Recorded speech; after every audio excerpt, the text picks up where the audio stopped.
Simulan ko po sa katagang maligayang kaarawan. Sa ating Diyos na makapangyarihan, nandirito po ako sa inyong harapan. Upang ipamalas ang talento na galing sa Ama at ipagmalaki na ang Diyos sa akin ay palaging una. Bago ko mo ibigay ang titulo ng tulang ito, ninais lamang akong itanong sa inyo. Tanong na, kaninong pag-ibig nga ba yung nasa iyo? Kapatid, kaninong pag-ibig nga ba yung pinangahawakan mo? Dahil ang tulang ito ay pinamagatan ko po, pagmamahal ni Kristo. Muli kapatid, kaninong pag-ibig nga ba yung nasa iyo? Ito ba yung pag-ibig ni Kristo? O baka naman, pag-ibig na ng sanlibutan to? Kapatid, sa bawat ikot ng mundo, hindi naman natin kailangan makisabay sa uso. Hindi naman natin kailangan na mainggit sa kung kani-kanino. Na sila may ganito, ganyan, ikaw wala. Na sila, buong pamilya, ikaw hindi. Na sila, mapera, ikaw hindi. Tandaan kapatid, na hindi yun ang dahilan upang sumuway sa will ni Kristo. Oo, di naman may iwasang makaramdam ng inggit, pero pinapaalalahanan tayo ng Ama na magtiwala lamang tayo sa Kanya. Dahil alam nating lahat na ang Diyos ay may plano sa buhay natin. Dahil mahal na mahal tayo ng Diyos. Minsan, makakaramdam ng panghihina kasi may problema. Tandaan kapatid na sinusubok tayo ng Ama. At palagi mo ring tatandaan na pag sinubok ka niya, mahal ka niya. Hindi ibig sabihin nun, pinahihirapan ka niya. Sinubok ka ng Ama. Amen. Dahil gusto ng Diyos na mas maging matibay ka. Kahit na iniisip natin sobrang makasalanan ko na, tandaan, mahal ka ng Ama at hindi siya magsasawang patawarin ka. Basta tumingi ka ng tawag sa Kanya at tapat siya, patatawarin ka. On 1 John 1:9, if we confess our sin, He is faithful and just to forgive us our sin and to cleanse us from all unrighteousness. At ang Diyos ay di magsasawang paalalahanan ka. Dahil kapatid, mahal na mahal tayo ng Ama.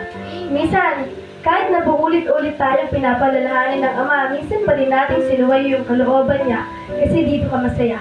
Minsan pa nga, kahit alam na natin mali, patuloy pa rin natin ginagawa kasi ito kaya, will mo na yung sinusunod mo at hindi yung kalooban ni Kristo. Secure your heart na baka naman nag-enjoy ka na sa mundo o baka naman nag-enjoy ka na sa pag-ibig ng sanlibutan to, kapatid. Alam mo, kaya tayo nakakaramdam ng bigat sa puso. Yung bigla-bigla ka nalang mag-breakdown kasi nasaktan ka. Yung iiyak ka nalang bigla kasi niloko ka. Yan ang pag-ibig ng sanlibutan. Yung palagi kang masasaktan. Kapatid, isa lang ang nais kong sabihin at ipuunawa sa'yo.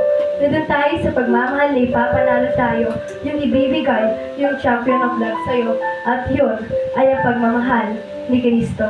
Hindi ka sasaktan. Oo, maiiyak ka sa kung paano hindi mabuti sa iyo ang Diyos, sa kung paano niya binago yung buhay mo, at kung paano kanya inilalayan sa destinasyon ng pagbabago. Kapatid, hindi naman napapagod si Kristo, sadyang tayo lang tong pabago-bago, minsan matapat, minsan naman hindi. Aaten pero hanggang attend lang. Kapatid, tulad ng sabi sa Kawikaan, Kapitulo 11, versikulo 20, makinig ka ng payo at tumanggap ka ng turo upang ikaw ay maging pantas sa iyong huling wakas. Sa bawat pagpunta natin sa simbahan kada linggo, huwag nating hayaan na lumabas tayo sa pinto na wala man lang tayong natutunan sa salita ni Kristo. Mahalin natin ang Ama dahil tayo ang una niyang minahal. Reminders kapatid, sa unang nagmahal ng Diyos sa akin at sa iyo. On 1 John 4:19, we love Him Because He first loved us.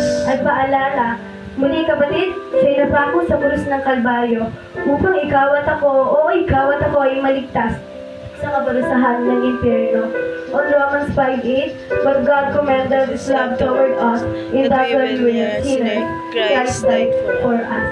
At para po sa mga bisita na nandirito, halina't huwag magdalawang isip at tanggapin si Jesucristo at sumunod sa tubig ng bautismo.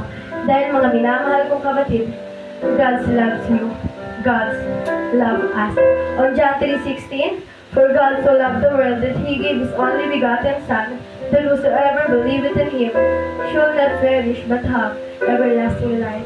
Isang malaking pribilehiyo na muli akong tumayo dito sa pulpito at humarap sa inyo upang paalalahanan ng bawat isa na hindi tayo nag-iisa Dahil ang Diyos ay palagi po nating kasama. Magtiwala lamang tayo sa Ama at tiyak na hindi kanya pababayaan pa. Siya lamang ang tanging paksa hanggang sa kahuli-hulihan kong tula at sa aking natitirang tinta. Pangalan niya lamang ang aking itatakda. Muli, ako po si Sis May, nasa inyong harapan at inipo ng Diyos upang ilahad ang talentong kanyang inilaan. To God be all the glory po.